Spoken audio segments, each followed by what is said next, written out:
আসসালামু আলাইকুম। আমি বিভিন্নভাবে জানতে পারলাম যে আমি কেন মিডিয়াতে অনুপস্থিত। এটা নিয়ে সোশ্যাল মিডিয়াতে বিশেষ করে বিভিন্ন জল্পনা কল্পনা হচ্ছে এবং কেউ কেউ এই ধরনের আজগুবি কথাও বলছেন যে আমি নাকি বিদেশে চলে যাচ্ছি। আমি সবাইকে আশ্বস্ত করতে চাই যে এই ধরনের কোনো পরিকল্পনা এমনকি চিন্তাও আমার মাথায় নাই, প্রশ্নই আসে না।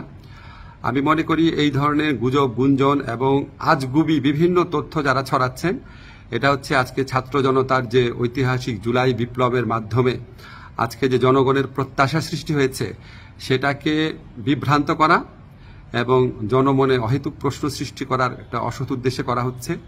আপনারা কেউ বিভ্রান্ত হবেন না।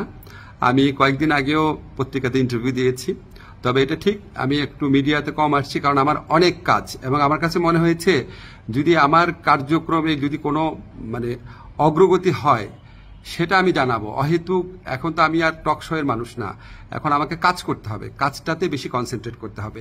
তো আমার প্রবাসী কল্যাণ মন্ত্রণালয় এবং আইন মন্ত্রণালয় দুই ক্ষেত্রেই কিছু অগ্রগতি হচ্ছে। অল্প কিছুদিনের মধ্যে আপনাদেরকে অগ্রগতিগুলো জানাবো।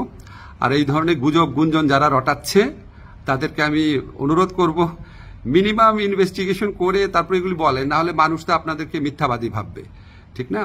এগুলি করা উচিত না।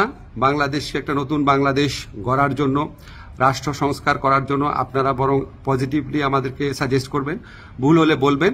একদম সম্পূর্ণ আপনার আজগুবি, একদম অবিশ্বাস্য অকল্পনীয় তথ্য এগুলি দেওয়া তো কোনো মানে হয় না, এটা এক ধরনের চরিত্র হননও। তো এগুলি করা ঠিক না।